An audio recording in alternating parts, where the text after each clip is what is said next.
بسم اللہ الرحمن الرحیم۔ محترم ناظرین اور میرے عزیز مسلمان بھائیوں اور بہنوں، السلام علیکم۔ میاں بیوی کے تعلقات میں کچھ ایسے اعمال ہیں جن کو ہم معمولی سمجھتے ہیں، جو شریعت میں سنگین جرم ہیں۔ کبھی کبھار لگتا ہے کہ یہ بے حیائی کی باتیں ہیں۔ یہ بے حیائی نہیں ہے، یہ شریعت کا علم ہے۔ ہاں، اگر ہم اس طرح کی باتیں اپنی خواہش کے مطابق کریں تو یہ بے حیائی ہے۔ خیر، ہم واپس اپنے موضوع کی طرف آتے ہیں۔ پہلا گناہ جس کو میاں بیوی کے تعلقات میں معمولی سمجھا جاتا ہے، وہ یہ ہے کہ بیوی کا اپنے شوہر کو ہم بستری سے انکار اپنے شوہر کو اپنے نزدیک آنے سے انکار کرنا۔ نبی اکرم صلی اللہ علیہ وآلہ وسلم کی جمع صغیرہ میں یہ روایت ہے۔ آپ صلی اللہ علیہ وآلہ وسلم نے فرمایا، جب شوہر اپنی بیوی کو بلائے ہم بستری کے لیے تو عورت پر واجب ہے کہ وہ فوراً اپنے شوہر کی بات مان لے، ماں سوائے شرعی عذر کے۔ شرعی عذر کی وجہ سے بیوی انکار کر سکتی ہے، یعنی ایسی کوئی شرعی مجبوری، مثلاً حیض، ماہواری وغیرہ ہو تو وہ الگ بات ہے، لیکن اگر شرعی عذر نہیں ہے تو آپ صلی اللہ علیہ وآلہ وسلم فرماتے ہیں کہ وہ عورت فوراً اپنے شوہر کی بات مان لے، خواہ وہ اونٹ کے کجاوے یعنی اونٹ کی وہ سیٹ جس پر بیٹھ کر سواری کی جاتی ہے پر ہی کیوں نہ بیٹھی ہو۔ اس معاملے کو خواتین جو بیویاں ہیں جو اپنے شوہر کو حق دینا چاہتی ہیں، وہ اس بات کو مد نظر رکھیں کہ جب اس سے معاملے میں کوتاہی ہوتی ہے تو انسان دوسری جگہ اپنی خواہشات کو پوری کرنے جاتا ہے، اور یہ بات پھر بیوی برداشت نہیں کر سکتی۔ اس لیے شریعت نے اس معاملے کی اہمیت بیان کی ہے۔ دوسری روایت صحیح بخاری کی ہے۔ آپ صلی اللہ علیہ وآلہ وسلم نے فرمایا، جب شوہر اپنی بیوی کو ہم بستری کے لیے بلائے اور بیوی انکار کر دے اور شوہر اپنی بیوی سے ناراضگی کی حالت میں سو جائے تو جب تک وہ ناراضگی کی حالت میں سوتا رہے گا، فرشتے بیوی پر لعنت بھیجتے رہیں گے۔ دوسرا گناہ میاں بیوی کے تعلقات میں جس کو معمولی سمجھا جاتا ہے جبکہ شریعت میں اس کا بہت سخت گناہ ہے، وہ یہ ہے کہ عورت کا بغیر کسی شرعی عذر کے شوہر سے طلاق کا مطالبہ کرنا۔ صحیح جامعہ صغیر کی روایت ہے، آپ صلی اللہ علیہ وآلہ وسلم نے فرمایا، بغیر عذر کے خلا لینے والیاں اور اپنے شوہر سے چھٹکارا حاصل کرنے والیاں، گھر اجاڑنے والیاں، یہ اس امت کی منافق ہیں۔ دوسری روایت میں فرمایا، جس عورت نے بغیر کسی سبب کے اپنے خاوند سے طلاق طلب کی، اس پر جہنم واجب ہے اور یہ جنت کی خوشبو نہیں سونگھیں گی۔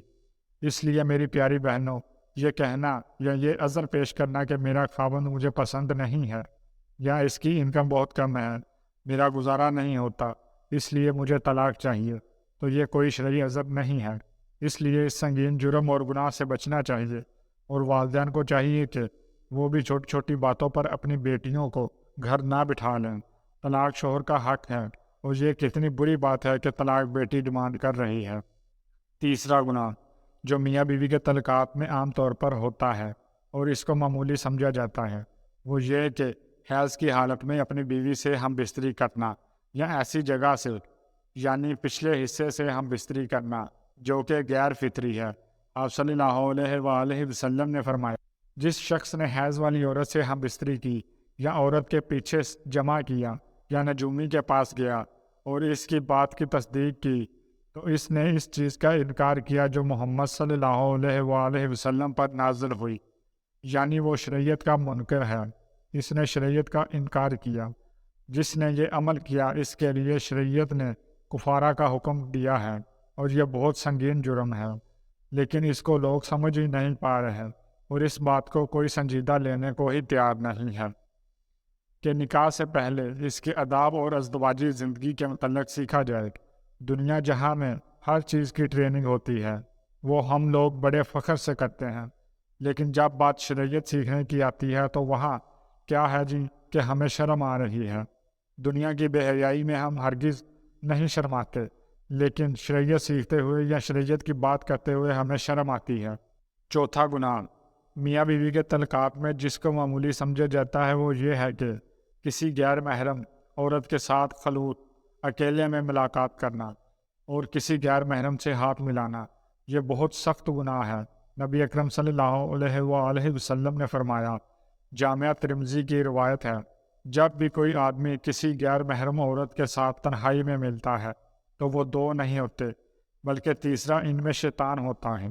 اور آپ صلی اللہ علیہ وآلہ وسلم نے فرمایا، تم میں سے کسی شخص کے لیے کیل لے کر اپنے سر میں ٹھونک لینا زیادہ بہتر ہے بجائے اس کے کہ وہ کسی غیر محرم کو چھوئے۔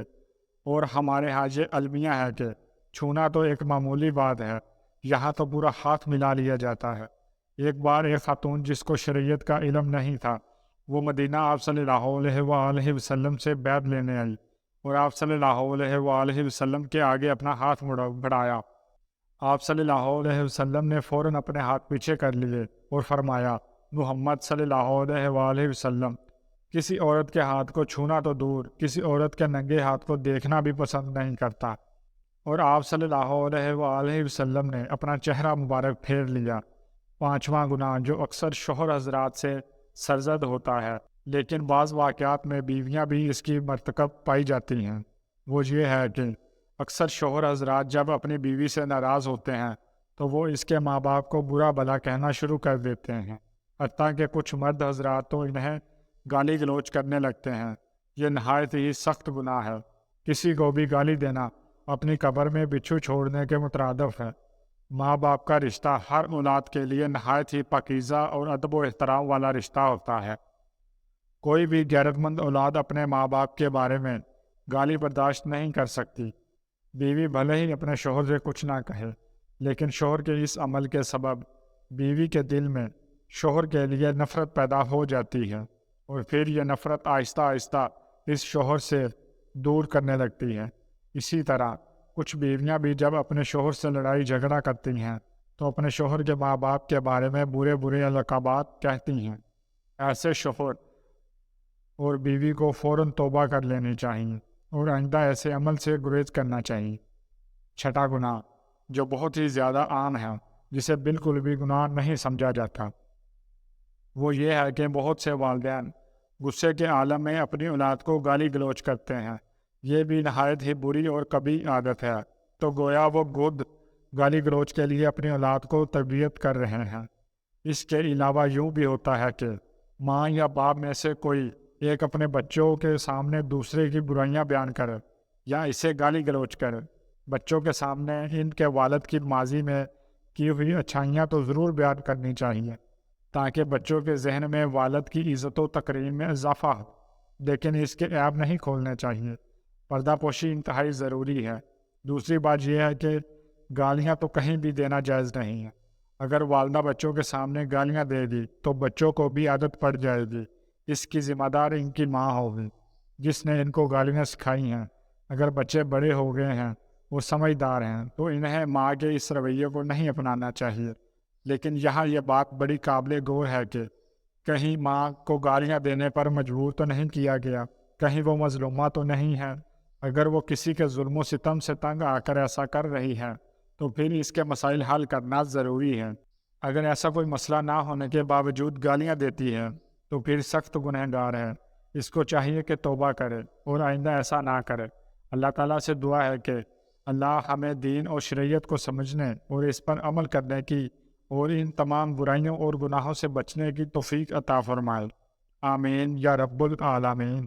محترم ناظرین، درخواست ہے کہ اگر میری آج کی یہ معلوماتی ویڈیو آپ کو پسند آ جائے تو براہ کرم اس ویڈیو کو لائک اور شیئر کر دیجیے اور میرے اسلامی اور اصلاحی چینل کو سبسکرائب کر لیجیے۔ جزاک اللہ۔ اللہ ہم سب کا حامی و ناصر ہو۔